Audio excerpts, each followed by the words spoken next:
Halo teman-teman, Iran baru saja menggunakan satu-satunya pengaruh yang dimilikinya, kontrol atas Selat Hormuz.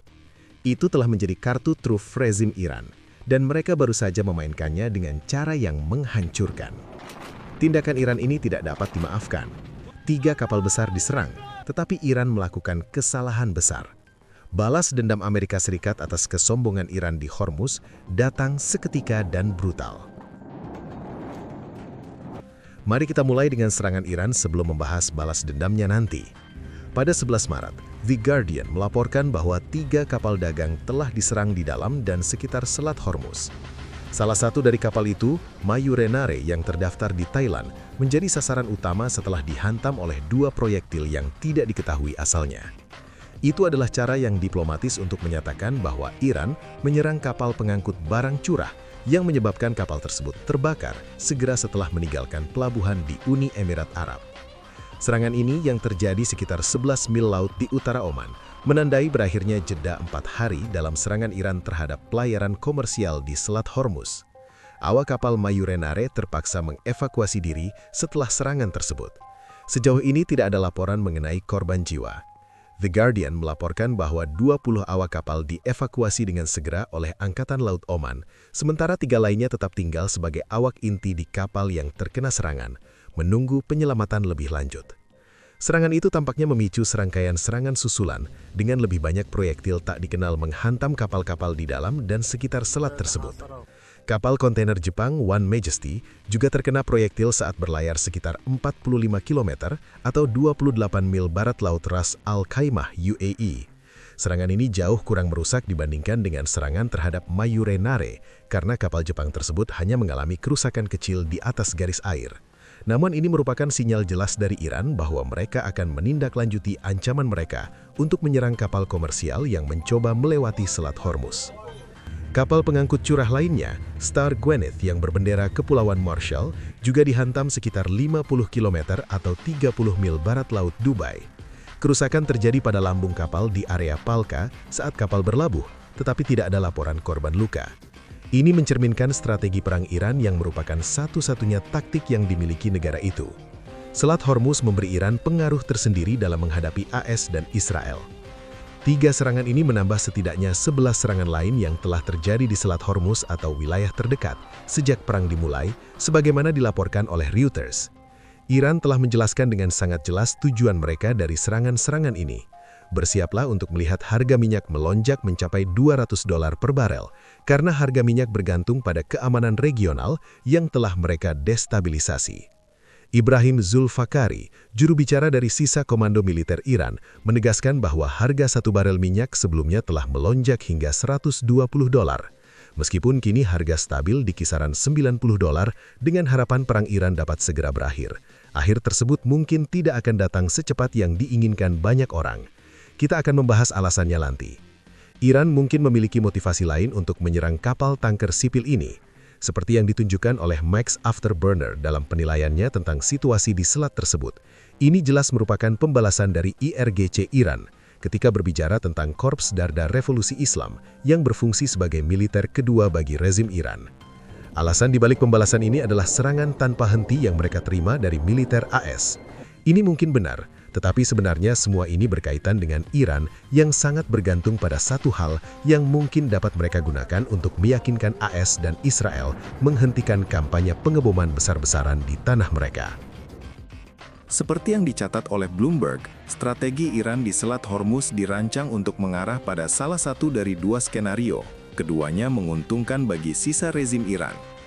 Dari kedua skenario tersebut, yang ideal mungkin bagi Amerika Serikat maupun Iran adalah bahwa serangan ini akan mengarah pada negosiasi perdamaian, didorong oleh keinginan AS untuk menghindari tekanan akibat penutupan jalur air yang dilalui sekitar 20% minyak dunia setiap tahunnya. Skenario lainnya adalah kekacauan yang berkelanjutan, yang menyebabkan kenaikan harga minyak seperti yang diklaim Iran, akibat kapal-kapal komersial menghindari selat itu dan terpaksa mengambil rute yang jauh lebih panjang dan mahal. Inilah yang dimaksud ketika kita menyebut Selat Hormuz sebagai satu-satunya pengaruh yang dimiliki Iran. Forbes bahkan melangkah lebih jauh dalam sebuah artikel yang diterbitkan pada 9 Maret, beberapa hari sebelum serangan-serangan tersebut, dengan menyebut strategi Iran di Selat Hormuz sebagai opsi nuklir sebenarnya bagi negara itu. AS tidak perlu khawatir mengenai program senjata nuklir yang belum mencapai kematangan. Forbes berpendapat bahwa kekhawatiran yang seharusnya ada justru adalah bahwa Iran menarik pengaruh strategis di Selat Hormuz dengan membuatnya tidak aman untuk jangka waktu yang lama. Mungkin Iran bahkan mampu mewujudkan hal ini. Pada titik tersempitnya, Selat Hormuz memiliki lebar sekitar 21 mil. Meskipun angka ini terdengar luas, lalu lintas kapal tanker tidak tersebar merata di sepanjang jalur air tersebut. Sebagaimana dikatakan Forbes, lalu lintas pengiriman melalui selat tersebut tidak memiliki kebebasan untuk berlayar kemanapun mereka mau. Selat Hormuz terbagi menjadi 2 jalur pelayaran, satu masuk dan satu keluar, masing-masing dengan lebar sekitar 2 mil dan dipisahkan oleh zona penyangga 2 mil. Ini mempersempit titik sempit yang sudah ada selebar 21 mil menjadi hanya 6 mil yang dapat dipatroli oleh kapal cepat Iran dan diserang oleh drone mereka. 3 serangan pada 11 Maret membuktikan bahwa Iran memang bisa menciptakan masalah besar di Selat Hormuz. Namun AS tidak dapat membiarkan serangan ini berlalu begitu saja. Pembalasan yang dilancarkan oleh AS berlangsung cepat, dahsyat, dan mengirimkan pesan yang tegas kepada komando militer Iran bahwa mereka akan dihukum keras setiap kali mencoba melaksanakan tindakan tidak rasional di Selat Hormuz. Presiden AS Donald Trump telah memperingatkan bahwa pembalasan ini akan datang. Pada 10 Maret, ia menggunakan media sosial Truth untuk memberitahu rezim Iran bahwa lebih bijaksana untuk tidak mencoba mengubah Selat Hormuz menjadi jebakan maut bagi kapal-kapal komersial. Trump menyoroti strategi kedua Iran, yaitu pemasangan ranjau, menyatakan, jika Iran telah memasang ranjau di Selat Hormuz dan kami belum mendapatkan laporan tentang hal itu, kami ingin ranjau tersebut segera dihilangkan. Jika ranjau telah dipasang dan tidak segera dihilangkan, konsekuensi militer bagi Iran akan berada pada tingkat yang belum pernah terjadi. Ia bahkan memberikan iming-iming kepada rezim Iran bahwa jika mereka mengurangi pemasangan ranjau dan berhenti menyerang kapal di selat tersebut, itu akan menjadi langkah besar ke arah yang benar. Namun meskipun ada peringatan ini, Iran tetap melanjutkan serangan. Meskipun mereka tidak menggunakan ranjau untuk menghancurkan kapal komersial, mereka menyerang menggunakan proyektil, kemungkinan besar drone udara seperti Shahids. Sesuai dengan kata-kata Trump, AS memberikan hukuman yang membuat rezim militer Iran terhuyung-huyung. Bagaimana? AS menghancurkan 16 kapal penebar ranjau Iran dan beberapa kapal angkatan laut lainnya dalam serangkaian serangan yang menghancurkan. Berita ini dikonfirmasi oleh Komando Pusat AS pada 11 Maret, dengan 10 kapal pertama dilaporkan oleh Trump sendiri hanya 13 menit setelah ia menyampaikan peringatan awalnya pada 10 Maret. Saya sangat senang melaporkan bahwa dalam beberapa jam ke hari, kami telah menghancurkan sepenuhnya 10 kapal penebar ranjau yang tidak aktif dan kapal lainnya akan segera menyusul, ungkap Trump.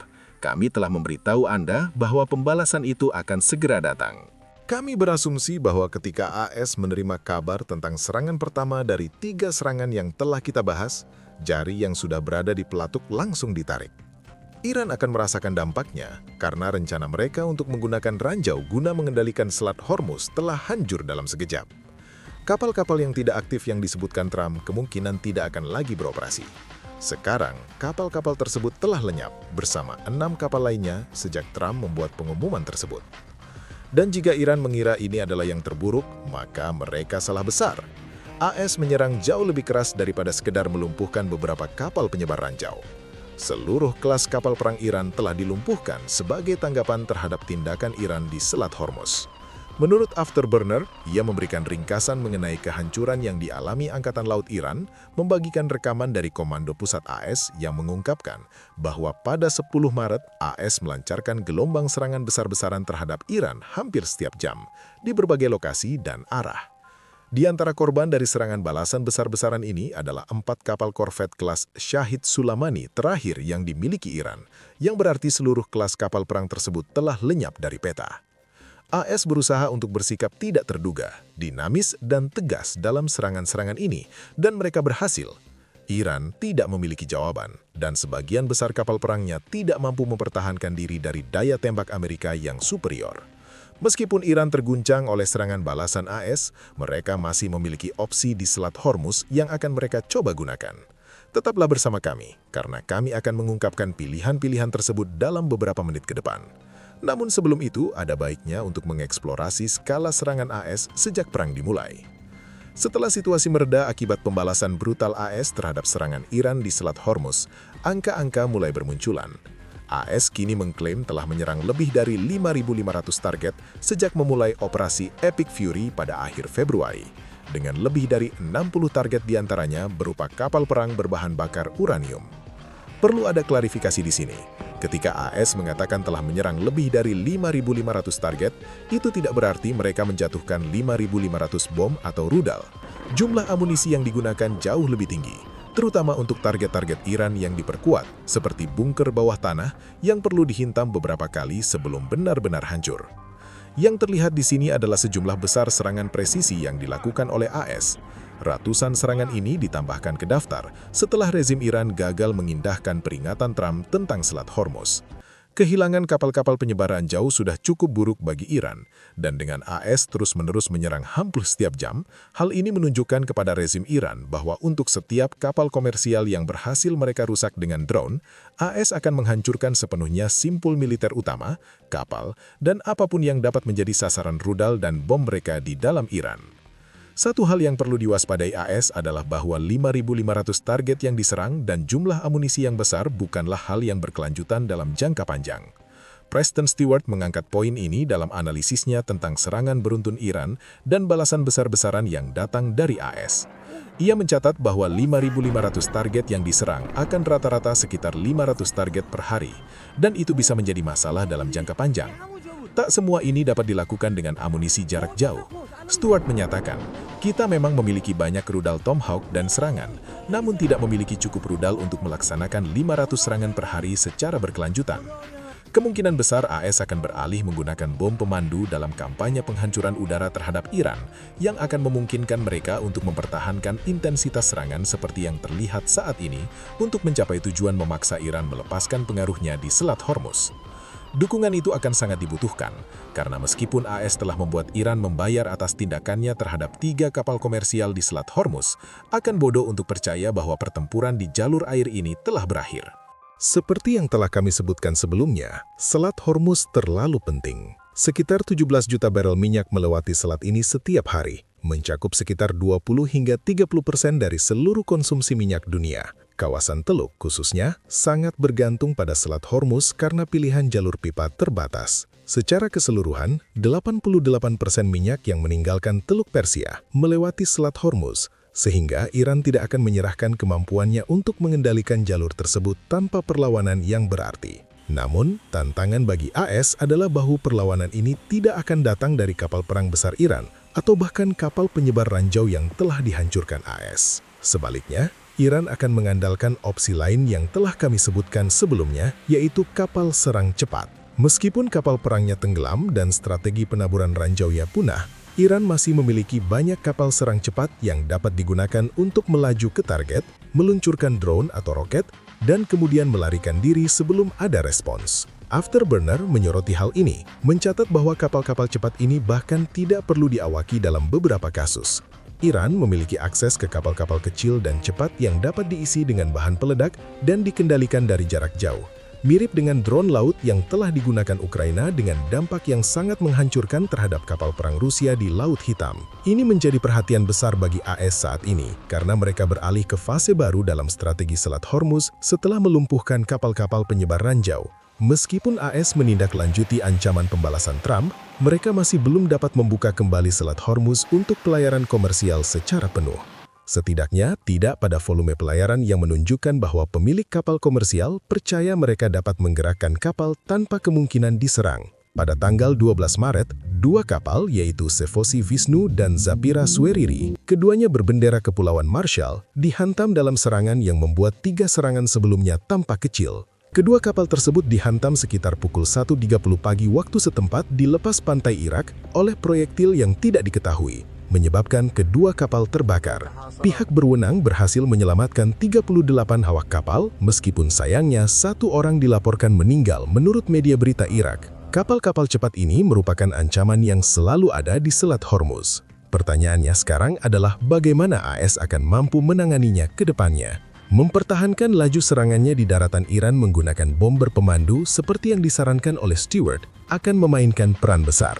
Ini adalah permainan tekanan, di mana AS dapat memberikan tekanan yang jauh lebih besar dibandingkan Iran.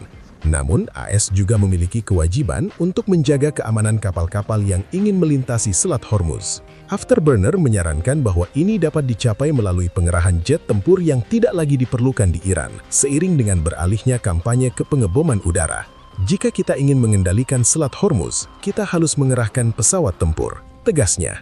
Afterburner menyebutkan gambar-gambar jet tempur yang baru saja dirilis oleh Komando Pusat AS, termasuk F-22, F-18, F-35, dan F-16. Kerahkan sebanyak mungkin pesawat tempur tersebut. Tambahnya, merujuk pada rekaman F-16 yang menghancurkan drone Syahid di Dubai sebagai contoh mengapa hal ini akan berhasil.